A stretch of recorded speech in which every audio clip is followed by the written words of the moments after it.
안녕하세요. 저는 아주 기가 막힌 일을 겪고 난 뒤 한동안 사람 만나는 것이 무서워 집 밖으로도 나가지 못했던 40대 여성입니다. 자세하게 이야기를 하면 제 주위 사람들이 알아볼까 무섭지만 도무지 상식적으로 이해가 가지 않고 너무나도 놀라운 일이라 어딘가에라도 털어놓고 싶어 이렇게 사연을 올립니다. 제가 들려드릴 이야기는 몇 년 전 저에게 있었던 일이고 상상도 못할 이야기니 같이 공감해 주시면서 들어주시면 고마울 것 같습니다. 저는 평범한 가정에서 자라 평범하게 대학을 졸업하고 취직까지 무난하게 하여 남들과 다를 바 없는 평범한 하루를 살고 있었습니다. 30대가 넘어서자 저희 부모님은 제가 결혼을 하지 않는 것에 대해 걱정을 하기 시작하셨고 30대 중반부터는 매일 주말마다 선을 보러 다녔죠. 저희 남편은 선자리에서 만났고요. 처음 봤을 때는 선한 인상에 말투도 그렇고 행동도 하나하나 저를 배려해주는 모습이 의도하지 않아도 자연스럽게 나타나 이 사람이면 결혼해도 좋겠다 싶었습니다. 단 한 가지 마음에 걸리는 것은 홀어머니를 모시고 산다는 것이었죠. 아무래도 어딜 가나 고부간의 갈등에 대한 주제는 늘 불타오르지 않겠습니까? 그래서 저는 그 부분이 매우 걱정되어 이 남자와는 결혼을 하지 못하겠다 싶었습니다. 하지만 하루를 더 보고 이틀을 더 보고 하다 보니 자연스럽게 남편에게 푹 빠지게 되더라고요. 저를 배려하는 것은 늘 기본이고 저를 위한 행동을 하더라도 절대 생색내지 않는 요즘은 잘 보기 힘든 그런 친절한 남자였어요. 나에게 이 정도로 잘해주는데 결혼을 한다고 저 행동이 모조리 바뀔까 하는 생각이 자연스럽게 들었고요. 저희 부모님도 제 남편을 보고는 성품이 참 괜찮은 사람이라고 더 볼 것도 없이 결혼하라고 마음에 들어 하셨죠. 저는 시어머니를 모시고 살더라도 이 남자와 한평생을 함께 하겠다는 마음으로 결혼을 결심했습니다. 물론 친정 부모님도 처음에는 찬성하셨지만 시어머니를 모시고 살아야 한다는 부분에서는 좀 탐탁치 않아 했어요. 남편은 2배, 3배 훨씬 더 잘하고 저를 아끼고 사랑해주겠다고 부모님께 서약까지 했습니다. 그렇게 조용조용한 시어머니와 저희 부모님의 상견례가 끝나고 일사천리로 결혼까지 진행이 되었습니다. 나이가 나인지라 허례허식 없이 아주 빠르고 간략하게 결혼까지 마치게 되었고 저는 조금 두려웠던 시어머니와 합가를 하여 살게 되었습니다. 아가, 아무래도 너희 부부가 아이라도 낳게 되면 그때 다시 합치는 게 낫지 않겠니? 내가 우리 아들의 욕심 때문에 너희와 함께 산다지만 신혼부부와 함께 살자니 내가 영 편치가 않구나. 시어머니는 합가를 하자마자 제 눈치를 보시며 따로 살겠다고 하셨어요. 알고 보니 남편이 하나뿐인 시어머니가 넉넉지 않은 형편에 너무나도 많은 고생을 하셔서 말년이라도 편하게 지냈으면 하는 마음에 분가를 하지 않은 것이었어요. 남편은 제게 2번, 3번 약속했습니다. 혹여라도 우리 어머니께서 당신에게 시집살이를 시킨다던가 당신과 갈등이 있다면 그땐 바로 분가할게. 하지만 나를 한번 믿어보고 우리 어머니께 벽없이 딱 한 번만 다가와줘. 저는 남편의 약속을 믿었고 남편 말대로 어머니께 허물없이 다가가 보기로 했습니다. 아직 시작도 안 한 시집살이에 미리 겁먹을 필요는 없으니까요.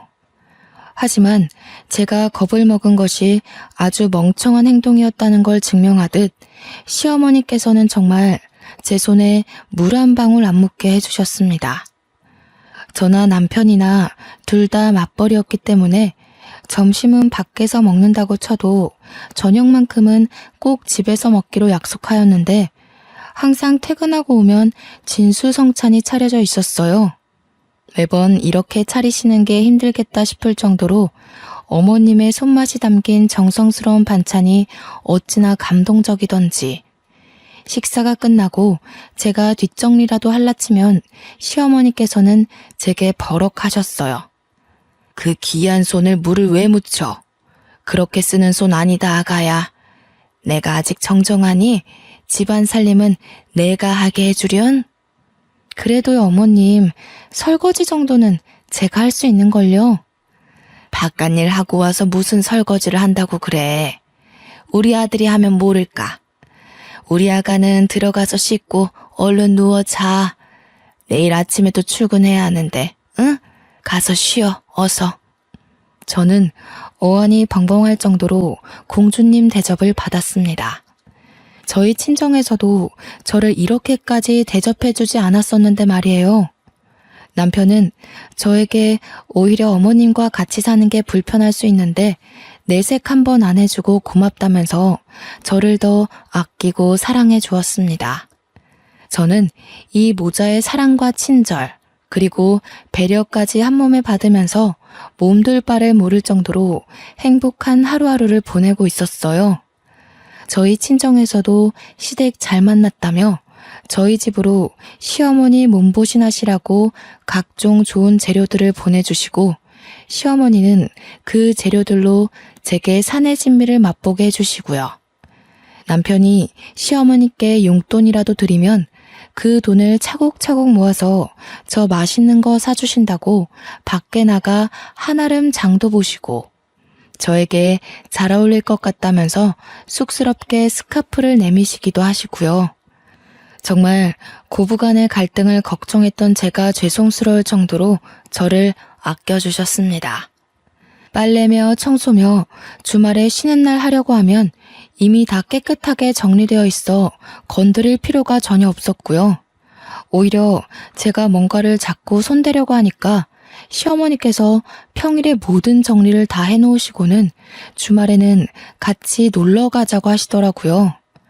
저희 부부 아니면 어머님 혼자 어디 가기가 불편하시니까 오히려 그게 낫겠다 싶어서 효도하는 마음으로 매주 주말 어머님과 함께 데이트를 했습니다. 오히려 남편과 둘이 나갈 때보다 더 즐겁고 행복한 시간이지 않았나 싶어요. 어머님과 함께 그때 더 많은 추억을 남겨놓을 걸 하는 생각이 들기도 하고요. 그래도 같이 스티커 사진을 찍어보기도 하고 공방 같은 데서 비누도 만들고 어머님과 뜨개질도 하고 정말 많은 것들을 했어요. 처음 스티커 사진을 찍을 땐 찰칵하는 소리에 놀라 소리를 지르기도 했었고요.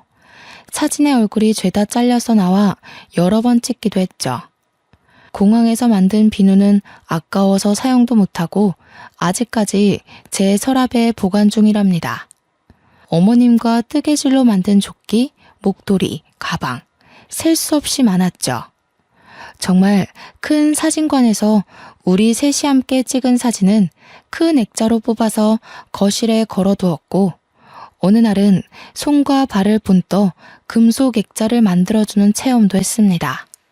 어머님은 늘 즐거워하셨고 그런 어머님을 보면서 저는 마음이 뭉클해지기도 하고 더 잘해야겠다는 마음이 들기도 했어요.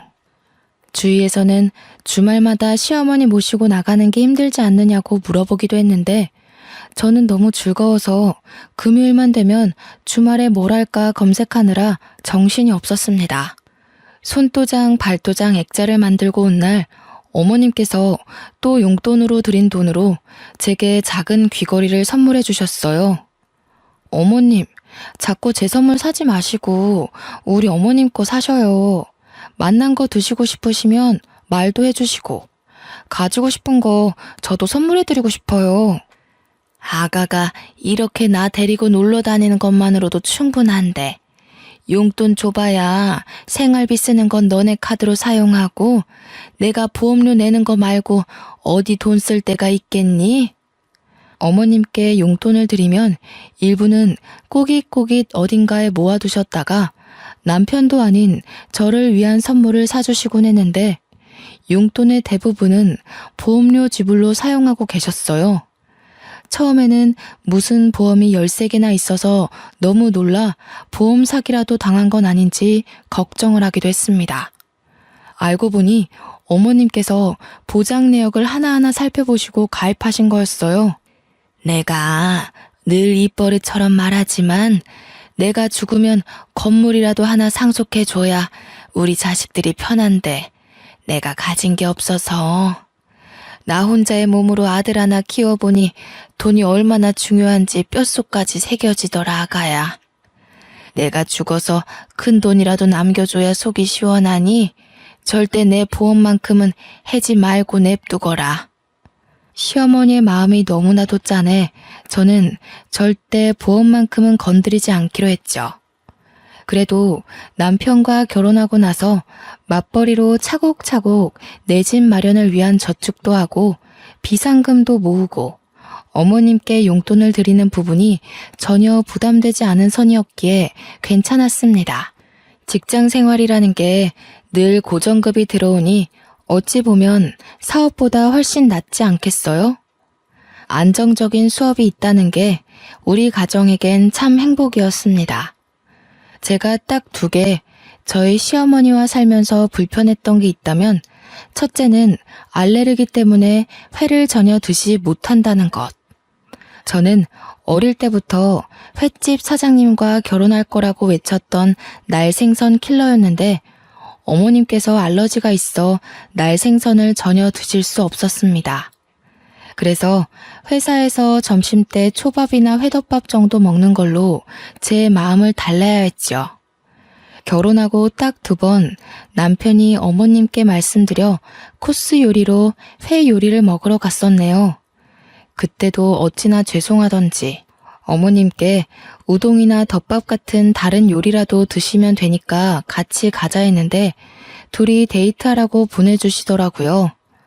커피를 사서 집으로 돌아오는데도 마음이 편치 않았던 터라 제가 그냥 회를 덜 먹는 걸로 결심했죠. 내가 얼마나 놀랐었는지. 그날이 군대 복귀하는 날이었거든. 그전까진 우리 형편이 좋지 못해서 회를 먹으러 간다는 생각을 못했던 거지. 내가 군대 선임이랑 한번 횟집 가서 광어회를 먹었는데 너무 맛이 좋은 거야. 그래서 휴가 나가면 어머님을 꼭 모시고 가야겠다 다짐을 해서 어머니와 함께 횟집에 간 거지. 자기 많이 놀랐겠네. 갑자기 어머님 알레르기 증상이 올라와서. 하필이면 복귀하는 날 점심에 그런 거였어. 같이 회를 먹고 있는데 어머니가 갑자기 목을 막 긁으면서 숨이 안 쉬어진다고 하시는 거야. 119 부르고 나는 복귀 시간 코앞이라 발 동동 구르고. 근데 우리 엄마가 쓰러지셨는데 어떡해. 영창 가도 어쩔 수 없다 하면서 병원으로 달려가 어머님 곁을 지켰지. 그래서 군대는 어떻게 됐어? 나중에 생각이 났지. 병원에서 부대로 전화를 걸었지. 부대는 다 뒤집어졌다는 거야. 내가 탈영한 줄 알고. 나 잡으러 헌병 출동한다 그러고. 다행히 어머님 아픈 거랑 다 병원 기록으로 증명이 되어서 호되게 혼나고 몰래 덮어주셨어. 남편은 그 뒤로도 회가 싫다고 했지만 또 저를 위해서는 같이 자리를 지켜주며 잘 먹어주었습니다. 이런 배려를 보여주는 내 사랑스러운 가족들을 어떻게 싫어할 수 있을까요? 저도 마음이 활짝 열리자 어머님도 저를 더 아끼고 사랑해 주셨죠. 하지만 또 한 가지 어머님에겐 절대 남이 건드려서는 안 되는 것이 있었습니다. 그게 제가 불편했던 2번째 이유인데요.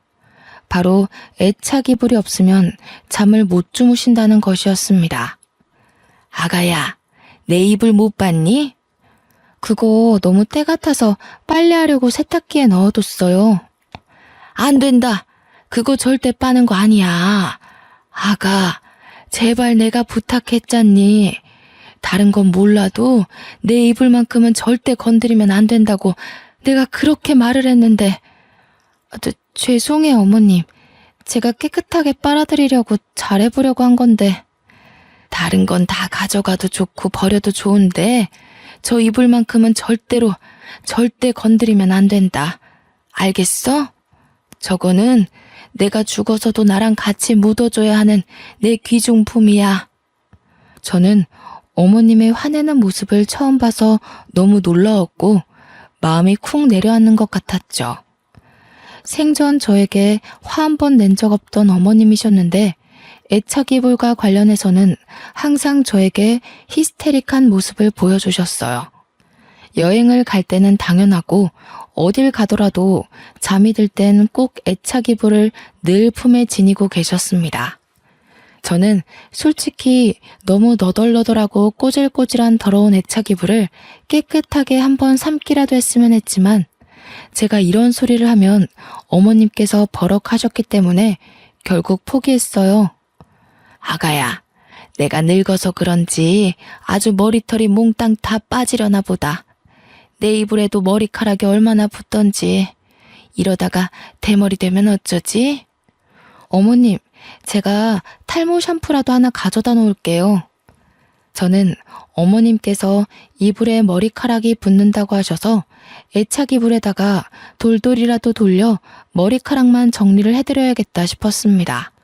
어머님 이불을 가져와 열심히 머리카락을 정리하고 있는데 어머님께서 불같이 달려와 이불을 빼앗더라고요. 저는 조금 황당하기도 하고 너무나도 서운한 마음이 들었죠. 어머니, 빨래 하려던 거 아니고 그냥 붙어있는 머리카락만 정리해드리려고 했어요. 아가, 마음은 잘 알겠는데 내가 이불이 없으면 불안해서 그래. 내가 정리할 테니 내 이불에는 신경 쓰지 말거라. 알겠지? 저는 그 뒤로 눈에 보여도 이불에는 신경 안 쓰기로 굳게 다짐했죠. 죽어서도 꼭 같이 묻어달라고 하시는데 제가 뭘 더 어떻게 할 수 있겠어요? 그렇게 서로의 불편함은 건드리지 않고 하루하루를 살다 보니 너무나도 감사하게 저에게 새 생명이 찾아왔습니다. 같이 산부인과에 가서 아가의 첫 심장 소리를 들었을 때 남편과 시어머니는 눈물을 줄줄 흘릴 정도로 감동을 했죠. 우리 아가가 이렇게 효도를 하는구나. 새 생명이라니. 나에게 손주가 찾아오다니. 우리 아가 절대로 몸 조심해야 되니까 앞으로는 집에서도 누워만 있거라. 응? 그래. 회사도 휴직을 하던지 그만두던지 하자. 우리 그래도 모아둔 돈도 꽤 있고 내가 이번에 승진도해서 월급도 올랐으니 당신은 태어날 우리 아이 생각하면서 태교만 해. 저는 만삭이 될 때까지 일을 할 생각이었지만 가족들의 만류로 어쩔 수 없이 휴직계를 내게 되었습니다. 너무 일찍부터 육아휴직을 쓰는 것이 아닌가 싶긴 했지만 10년 가까이 다닌 회사였기 때문에 사장님께서도 저를 많이 배려해 주셨어요. 정말 평소에도 집에서 하는 일이 없었는데 임신하고 나니 더 할 일이 없어지더라고요. 제가 화장실이라도 가려고 일어나면 어머님께서 와서 무슨 일이냐 하고 안절부절 제 옆을 못 떠나시고요. 병원에서 아가 자궁이 약해서 푹 쉬라고만 했잖니. 늙은이가 주책이지? 화장실 한번 갈 때마다 불안해서. 아니에요, 어머님. 이렇게 신경 써주시니 제가 건강하게 잘 버티는 거 아니겠어요? 그래도 가끔 동네 산책 30분 정도는 좋다고 하던데 저랑 산책이라도 가실까요? 내내 집에만 있어서 몸이 찌뿌둥했는데 잘 됐다며 어머님과 저는 매일같이 하루에 30분, 많게는 1시간이 넘도록 공원 산책을 즐기게 되었습니다. 어머님이 살아온 인생에 대해서도 듣고 같이 울다 웃으며 서로 더욱 더 돈독해졌어요. 그날 저녁 남편이 급하게 다른 지역 출장을 간다고 떠나게 되었습니다. 회사에서 승진을 하고 연봉이 훌쩍 오른 대신 출장이 점점 잦아지고 퇴근도 늦어지고 했어요. 저는 갑자기 떠나야 한다고 해서 짐가방을 싸주고는 남편을 배웅했죠. 집을 나서던 남편이 시어머니께 우리 마누라 먹고 싶은 거 다 해주시라며 신신당부를 하여 어머님이 등짝을 치기도 했습니다. 불편한 법도 한데 참 가족이 울타리 안에서 끈끈해짐을 느끼게 되더라고요.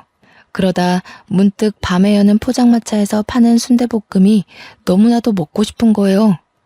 여기가 주거도시이긴 하나 지방에 있는 작은 소도시로 큰 병원도 없고 음식점도 많지 않고 인프라가 잘 되어 있는 그런 동네는 아니었어요.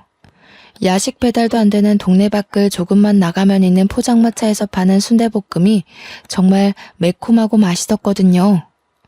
하지만 밤 시간이 너무 늦었고 남편도 없어서 먹고 싶은 마음을 꾹 참았죠.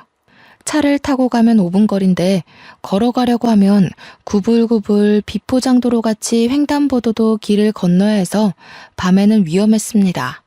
근데 때마침 어머님과 TV 채널을 돌리는데 딱 순대볶음이 나오는 거예요. 너무 먹고 싶은 마음에 맛있겠다 하고 말로 뱉어버리고 말았죠. 아가, 순대볶음이 먹고 싶니?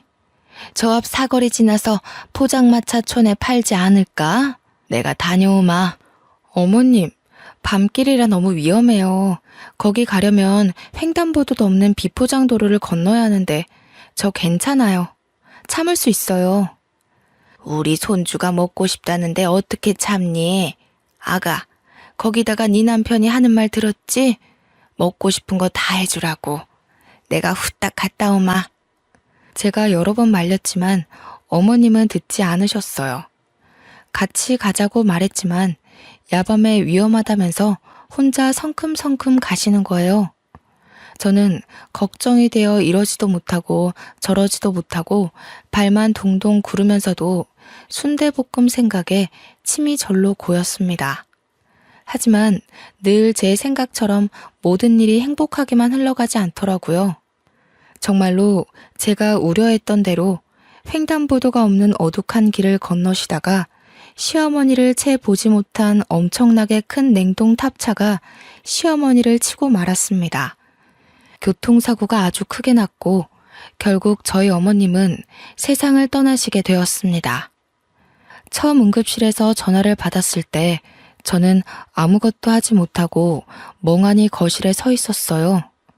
눈물이 줄줄 흘러나오기 시작하면서 남편에게 전화를 걸었고 콜택시를 불러 병원으로 달려갔습니다. 처참한 모습으로 시신이 되어버린 어머님을 보면서 제 몸에 뭐가 묻는지도 모른 채 어머님을 끌어안고 엉엉 울었습니다.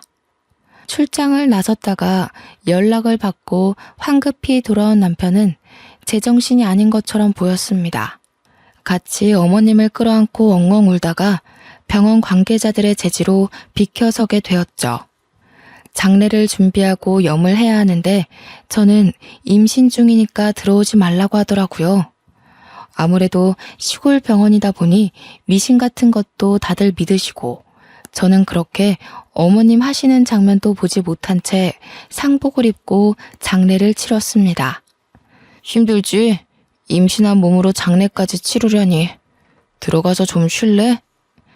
나 때문이야. 내가 순대볶음만 먹고 싶다고 안 했어도 나 때문에 돌아가신 건데 내가 어떻게 편히 쉴 수 있겠어. 아니야. 내가 당신 꼭 먹고 싶은 거 다 해주라고 해서 이렇게 된 거야. 순대볶음 먹고 싶은 걸 어떻게 참어. 임신까지 했는데. 우리 어머님 손주 생겼다고 너무너무 잘해줄 거라고 나한테 몇 번이나 고맙다고 했는데 이렇게 가시면 내가 어떻게 보내드려. 저는 몇 날 며칠을 울면서 어머님 생각만 하며 보냈습니다. 저에게 순대볶음이 식지 않을 때까지 돌아오겠다며 웃으며 떠나신 모습이 마지막이라는 사실이 정말 믿기지 않았고요.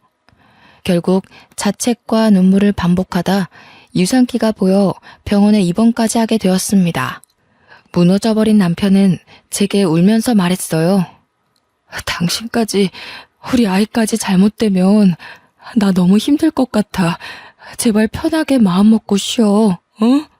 저는 남편 말대로 병원에서 휴식을 취하기로 했습니다. 영양제다 뭐다 주렁주렁 매달아 놓은 주사들과 함께 병원 이곳저곳을 둘러보는데 참 이런 곳에서 어머님의 장례를 치렀다는 게 죄송스럽더라고요. 마지막 가시는 길 정말 좋은 병원에서 장례라도 치렀어야 했는데 하는 마음이 들더라고요. 남편도 마음이 많이 힘들 텐데 오히려 저를 위로해주고 저희는 서로를 의지하며 그렇게 버텨냈고 저는 일주일 만에 퇴원을 하게 되었습니다. 집에 돌아와 어머님의 유품을 정리하는데 도무지 이불만큼은 버릴 수가 없겠더라고요. 어머님께서 꼭 이불도 같이 묻어달라고 하셨었는데 차마 어머님의 흔적이 가장 진하게 묻은 이불을 같이 보낼 수 없더라고요. 같이 보낼 수 없었어요. 제가 너무나도 사랑했고 그리워하는 어머님이기 때문에 제 이기심에 이불만큼은 제가 꼭 끌어안고 있었죠. 보자기에 곱게 싸서 제가 언제든 그리울 때마다 꺼내보려고 장롱 속에 넣어두었습니다.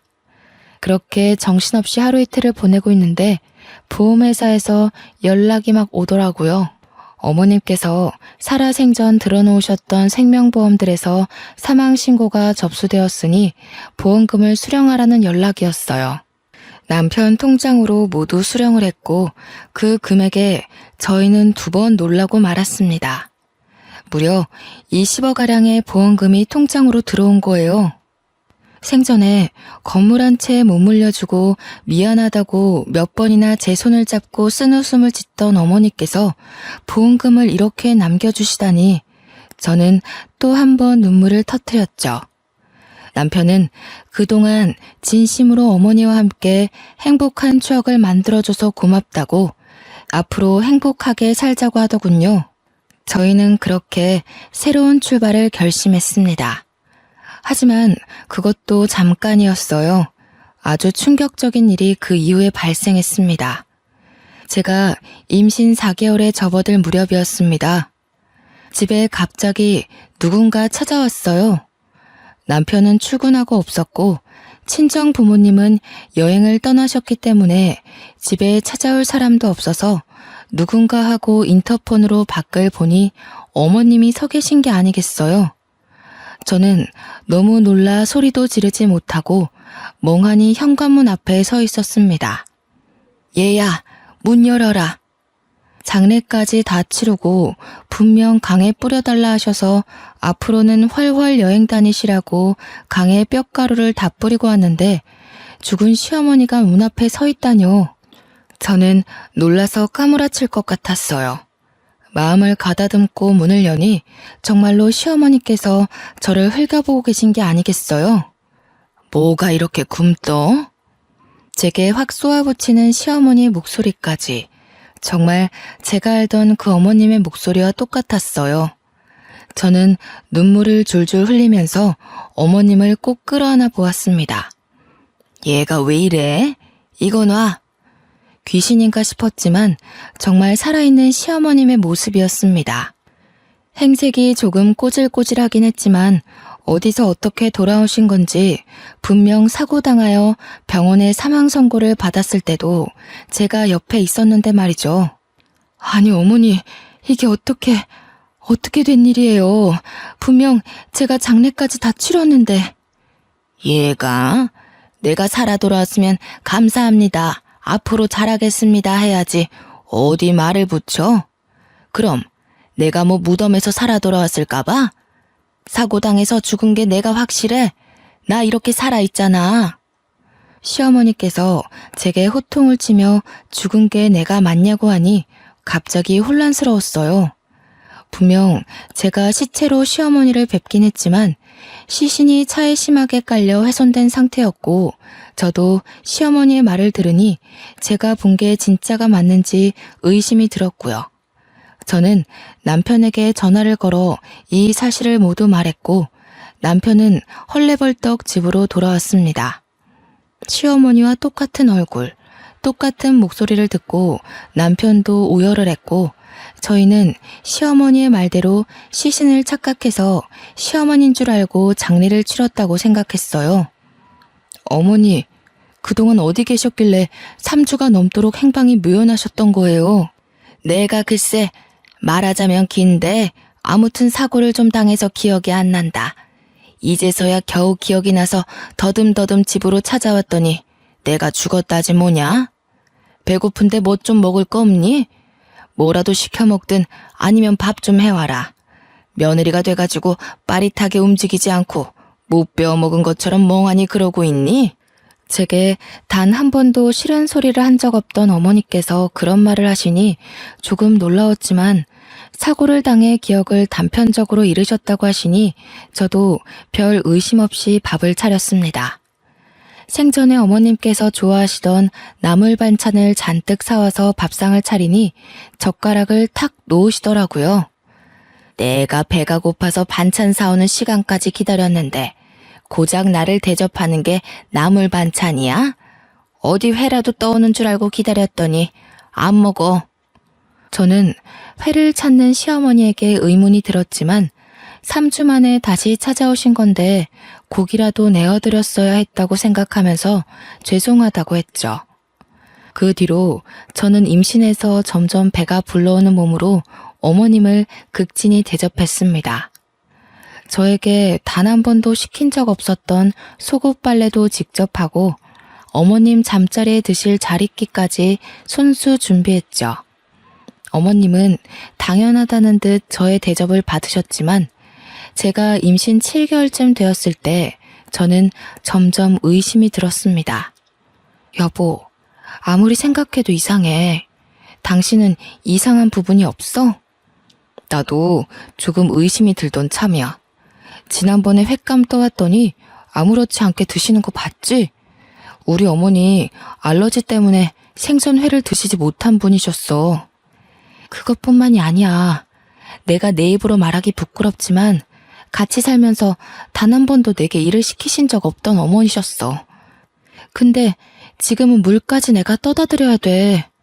임신한 몸이라고 움직이는 것도 조심해야 된다고 하셨던 분이 잡일까지 다 나를 시키시고 거기다가 늘 그랬듯 산책을 가자고 하니 놓친 내 무릎 생각은 안 하냐고 내게 소리까지 지르셨어. 혹시 어머니께서 이불은 안 찾으셨어? 그게 제일 수상해. 이불만큼은 내게 건드리지도 못하게 하고 그거 없으면 잠도 못 주무셨잖아. 근데 이불 이야기를 단 한 번도 꺼내지 않으셨어. 나도 일부러 이불 이야기를 안 했고 아무리 생각해도 모습은 우리 어머니가 맞는데 우리 어머니가 아닌 것 같아. 사고를 당했다고 하시는데 아무리 봐도 그런 후유증이나 흔적도 없고 사고를 당했다고 체질이 바뀌는 건 아니잖아. 저희는 의심이 확신이 되었고 어떻게 하면 돌아온 시어머니가 우리 시어머니가 아니라는 걸 밝힐 수 있는지 고민을 했어요. 아니라고 하기엔 너무나도 똑같은 얼굴, 똑같은 목소리. 저희는 정말 정신이 파괴되는 것 같았죠. 그러다 문득 DNA 검사가 떠올랐어요. 저는 보자기에 꽁꽁 싸맨 어머님의 애착 이불을 꺼냈고 애착 이불에서 어머님의 머리카락을 발견할 수 있었습니다. 남편과 저는 이불에서 찾은 머리카락과 돌아온 어머님의 칫솔이며 떨어진 머리카락 등을 주어 유전자 검사 기관에 의뢰를 했습니다. 일주일 정도 걸린다는 말에 어찌나 피가 마르던지 정말 상상도 못할 긴장감에 손발이 차게 식는 기분이었습니다. 일주일 뒤 기관에서 연락이 왔고 저와 남편은 한달음에 달려갔어요. 그곳에서 정말 충격적인 결과를 받았습니다. 99.9% 일치한다는 결과였어요. 유전자가 일치한다니 그 말은 즉슨 저희 시어머니가 맞다는 이야기가 아니겠어요? 저와 남편은 정말 이 사태를 어떻게 받아들여야 할지 정신이 나가버렸습니다. 하지만 유전자까지 일치하는 마당에 가짜라고 의심할 수도 없는 상황이었습니다. 저는 점점 불러오는 배를 움켜쥐고 어머니의 수발을 더욱 열심히 들었습니다. 빨래할 때 내 거는 과일향 말고 시원한 냄새가 나는 세제를 쓰라고 했잖아. 그거 하나 못하니? 어머니, 원래 과일향 나는 세제를 좋아하셔서 비누도 그렇고 전부 과일향으로 사용하셨잖아요. 그건 그때고 지금은 지금이지. 그리고 반찬이 왜 이렇게 부실해? 매일 밥상에 고기는 꼭 올라가야 하는 건 몰라? 우리 아들 이렇게 고기도 못 먹고 지내는 거니? 너네 돈이 없어? 어머니 원래 나물 반찬만 드셨잖아요. 그리고 그이도 저녁에 고기 먹으면 속이 부대낀다고 잘 안 먹고요. 따박따박 말 대답하는 것 좀 봐. 너네 친정에서 그렇게 가르치디? 항상 우리 친정 부모님께 감사하다고 인사하시던 시어머니의 모습은 온데간데 없고 친정을 운운하며 저를 혼내는 어머니를 보면서 너무나도 서글펐어요. 도무지 어떤 사고가 났길래 사람이 저렇게까지 변할 수 있나 무섭기까지 했죠. 어머니, 도대체 그날 순대볶음 사러 간 날 어떤 사고를 당하셨길래 이렇게까지 성격이 바뀌신 거예요? 뭐야, 지금 내 성격이 더럽다는 거야? 너 지금 나한테 욕하는 거니? 저는 점점 마음의 문을 닫고 어머님과 대화하는 시간을 줄였습니다. 이게 바로 처음에 고민했던 고부간의 갈등인가 싶기도 했고요. 그러던 어느 날 남편과 어머님과 저 셋이 근교에 밥이라도 함께 하러 나갔는데 정말 또 한 번 의심하게 되는 발언을 어머님께서 하셨어요. 내가 사망 선고 받으면서 받은 사망보험금이 꽤 되는 걸로 알고 있다. 내가 알아보니 대충 봐도 20억은 되는 것 같던데. 나도 노후를 좀 즐기면서 살아야지 않겠니? 언제까지 이딴 시골에서 심심하게 살 수도 없고. 보험회사에 전화해보니까 이미 지급도 다 됐다고 하던데. 그거 내 몫이기도 하니까 반은 너네 줄 테니까 반은 나한테 주렴. 상식적으로 본인의 사망보험금이 얼마 나오는지 알아볼 필요가 있을까요? 어차피 죽어야지만 받는 돈인데 그걸 계산하고 있다는 게 도무지 이해가 가지 않고 납득이 되지 않았습니다. 남편과 저는 이건 아니다 싶었고 어떻게든 결정적인 증거를 찾아야겠다고 생각했습니다. 아무리 생각해도 성품이 곱고 천성이 아름다웠던 저희가 알던 시어머니가 아니었거든요. 그러다 문득 생각이 났습니다. 예전에 매주 주말마다 놀러 다니면서 공방에서 만들었던 손도장 액자가 말이죠. 손도장 액자가 정교한 금속으로 본떠 만든 거라 지문이 그대로 찍혀 있었어요. 저는 정리해둔 상자에서 어머님과 함께 만들었던 손도장 액자를 찾았고 죽이 되든 밥이 되든 어떻게든 해결을 하자고 결심했습니다. 남편과 상의 끝에 경찰을 부르기로 했습니다. 만약 지문까지 일치해서 우리 시어머니가 맞다면 정말 보험금의 반을 드리고 이제 분가하겠다고 우리의 삶을 찾자고 할 생각이었습니다. 지문이 일치하지 않아 남인 것이 밝혀지면 사기죄로 고소를 하자고 생각했고요. 결국 경찰을 집으로 부르고 그동안 있었던 모든 일을 경찰에게 말했습니다. 어머님께서 분명 사고를 당하셨고 저희가 영안실에서 시신 확인까지 마친 뒤 장례를 치렀습니다. 시신은 화장해서 강에 뿌린 탓에 유골로는 DNA 검사를 할 수 없어서 생전 어머님께서 남겨두신 물품에서 채취해 DNA 검사를 했고 요망한 기집애, 나 몰래 DNA 검사까지 했어? 어쩐지 욕실에 칫솔이 없더라니. 그래서 뭐라 그러디? 일치한다고 했겠지. 네, 맞아요. 일치한다고 떴어요. 하지만 저희가 알던 어머님의 모습과 너무 달라 어쩔 수 없이 경찰에 신고를 하게 되었습니다. 아니, 유전자까지 일치하는 마당에 내가 너희의 가족이라는 걸 이렇게까지 부정해야겠니? 키워봐야 소용도 없다더니 은혜도 모르는 것들. 어떻게 이 늙은 노모에게 이런 짓까지 하는지. 지금 말씀하시는 걸로만 추론하자면 이분이 결국 본인들 시어머니가 맞다는 이야기 아닙니까? 그래서 지문 검사를 해보려고요. 지문까지 일치하는지 알고 싶어서요. 저는 손도장을 경찰에게 넘겼고 경찰은 이 사건 자체가 아주 의문이 남는 부분이니만큼 지문 검사를 하겠다고 했습니다. 시어머니께서는 조금 당황한 듯 싶었어요. 배은망덕하게 이렇게까지 해야겠어? 앞으로라도 잘 모시고 행복하게 살자 하면 될 것을. 경찰서로 가지 않으려고 버팅기시다가 결국 경찰에게서 협조 요청을 받자 마지못해 경찰서로 가셨고 그곳에서 지문 채취가 이루어졌습니다. 그리고 모든 사건의 전말을 알게 되었습니다.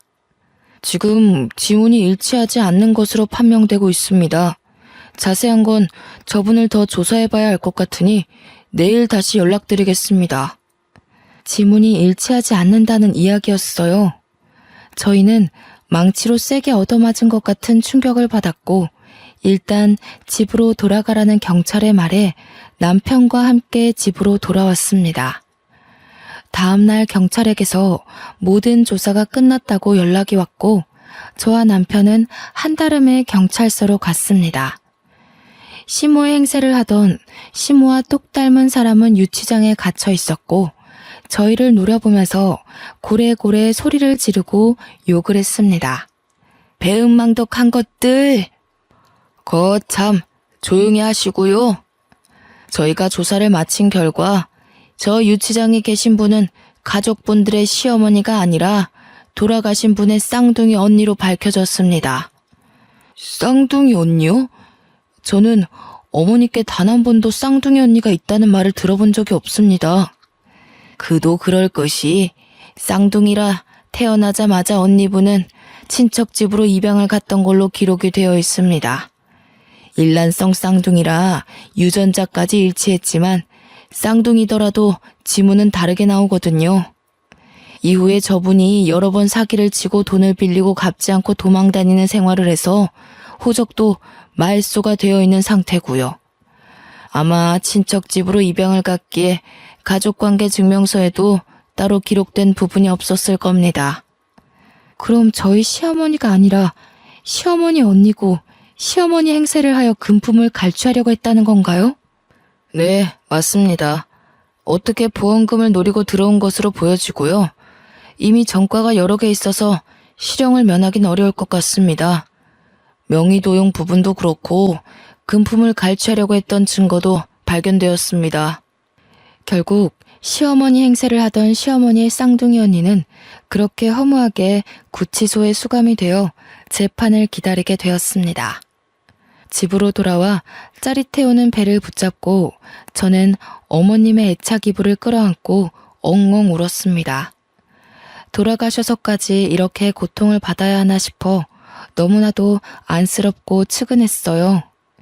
이불을 감싸 안고 엉엉 우는데 미처 몰랐던 가장자리 한 구석에서 딱딱한 뭔가가 느껴졌습니다. 저는 남편에게 가위를 가져오라 하여 그 모서리 부분을 도려냈습니다. 그곳에는 어머님의 인감도장과 통장, 그리고 꾸깃꾸깃 접혀있는 현금 뭉치들이 나왔어요. 저희가 용돈을 드릴 때마다 남은 쌈짓돈들을 모아 통장에 입금하고 미처 입금하지 못한 현금들을 거기에 모아두셨던 겁니다. 통장에는 우리 며느리 아들 용돈이라고 서투른 한글로 적혀 있었고요. 저희가 드렸던 용돈을 본인을 위해 쓰지 않으시고 이렇게 하나하나 모아두신 것도 너무나도 마음이 아팠어요. 이런 돈으로 저에게 맛있는 것도 사주시고 스카프도 사주시고 했던 걸 생각하니 정말 가슴이 너무나도 저렸습니다. 보험금까지 큰 돈 남겨주시고 떠난 어머님을 생각하면 아직도 제 마음이 너무나도 아픕니다. 저는 이후 건강하게 아들을 출산했습니다. 회사에는 양해를 구하고 퇴사를 했고요. 지금은 벌써 시간이 꽤 흘러 아이도 유치원에 갈 나이가 되었습니다. 어머님이 살아계셨더라면 정말 저희 아이를 너무나도 예뻐해 주셨을 텐데 하는 마음이 들지만 분명 하늘에서 저희를 지켜주고 계실 거라 믿고 있습니다. 앞으로 이런 일은 두 번 다시 겪지 않았으면 하는 마음이 드는 하루입니다. 저는 지금 너무나도 행복하답니다. 여러분들도 행복한 하루 보내세요.